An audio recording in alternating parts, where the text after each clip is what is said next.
Bueno, en el día de ayer recibí algunas preguntas y algunas inquietudes en relación con el texto de Enrique Marí, que es un texto relativamente complejo. Las preguntas estaban relacionadas fundamentalmente a ver cómo interpretarlo y qué cuestiones sacar que sean conducentes para poder pensar este primer módulo de nuestra materia. En realidad elegimos ese texto porque Marí, en una escritura breve, complicada pero breve, plantea algunas cuestiones que a nosotros nos interesa remarcar. Primero, esta idea de que no hay solo una historia interna de la ciencia, sino que hay que poner en relación la historia interna y la historia externa. Y esto lo hace él en función de pensar que en el campo de la filosofía se han venido haciendo, digamos, uno puede identificar como algunos aspectos que se han ido dando en el tiempo, que tiene que ver con, digamos, una imagen que nos ubica con una filosofía ligada más a la teología, con una metafísica que aparece con fuerza en el espacio del pensamiento.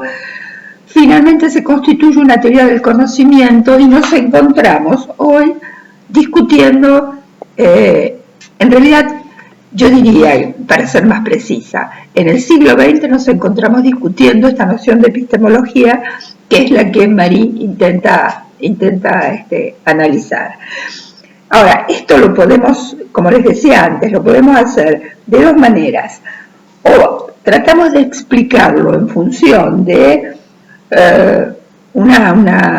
de la noción de historia interna de la ciencia, es decir, cómo fue evolucionando históricamente este pensamiento, o le introducimos la otra variante que parece ser mucho más rica para poder pensar cambios y que tiene que ver con el proceso de desarrollo de las estructuras sociales. O sea, cuando hay un cambio en el modo de pensar, no es porque hay una evolución al interior del pensamiento, sino porque hay toda una serie de estructuras sociales que se están movilizando y, como diría Foucault, digamos, cada época construye su propio epistema. Entonces ahí está poniendo una noción interesante, Marí. La primera, que les decía antes, ¿por qué hoy hablamos de epistemología? Porque se fueron dando en el tiempo toda esta sucesión de elementos dentro de la filosofía que llevan a pensar que hoy por hoy estamos discutiendo algunas otras cuestiones que el mero hecho de qué es el conocimiento. Si lo ponemos en términos más históricos, nos interesa por ahí entender esto de pensar que en el momento de la evolución hay una mirada donde lo teológico tuvo un rol significativo e impregnó absolutamente toda la mirada de pensar, la forma de pensar la ciencia. Y si hay un punto que también Marí recomienda leer y analizar, tiene que ver con esta noción de ruptura de la unidad del saber, que a nosotros también nos resulta muy significativo. ¿Por qué? Porque hasta un determinado momento, el saber estaba absolutamente compaginado y en todo caso quedaba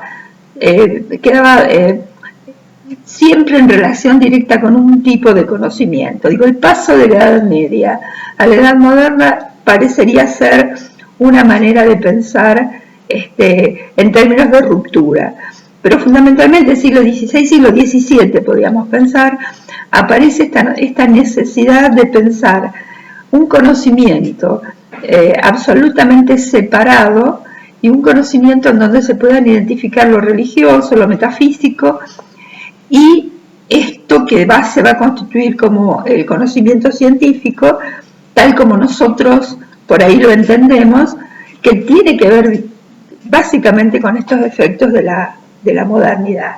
Se está pensando en un sujeto que conoce de otra manera y se está pensando en la identificación de ciertos objetos de una manera muy concreta. Se privilegia el método y fundamentalmente va a aparecer ahí una apreciación muy fuerte del inductivismo como método. Recomendamos para eso que lean el texto de Chandler, que está puesto en los textos digitales de la materia. ¿Qué otro elemento nos deja Enrique Marí para poder seguir pensando? Primero, que la ciencia no se construye en el vacío, el conocimiento no se construye en el vacío. O sea que hay un sustrato histórico que le está poniendo una marcas y le está poniendo una trama, y que tiene que ver con una expresión de las fuerzas sociales del momento. Y esto para nosotros es bien interesante, porque es lo que a él le permite pensar la necesidad y proponer la necesidad de establecer algún tipo de epistemología comparada. ¿Qué compara? Compara la tradición anglosajona con la tradición francesa.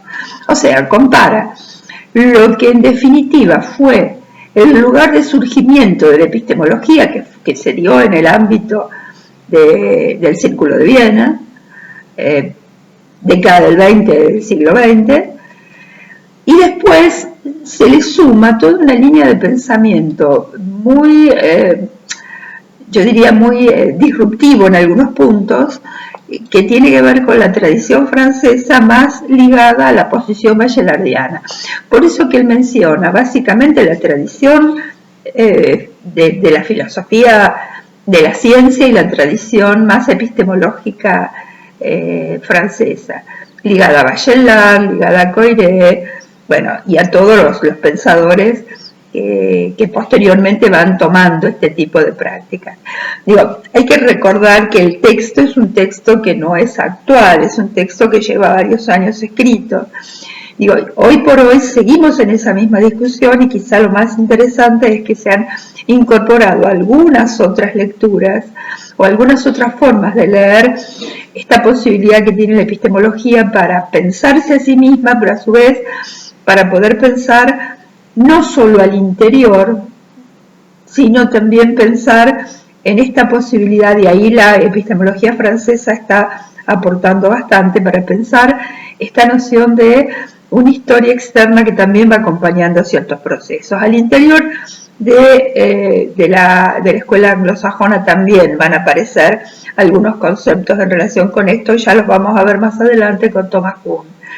Pero en definitiva, nos dejan, el texto nos deja básicamente esta necesidad de pensar cómo fue la evolución histórica, que no la leamos en términos lineales, en términos de empieza de una manera, desde los griegos, vamos haciendo toda esta situación, cómo vamos entendiendo esta cuestión, sino que también podamos leer lo oculto, podríamos decir, que en realidad es el sustrato y es lo que da la posibilidad de, y que tiene que ver con las fuerzas sociales, digámoslo más claramente, con las relaciones de poder que se instalan en una determinada época y que posibilitan un discurso.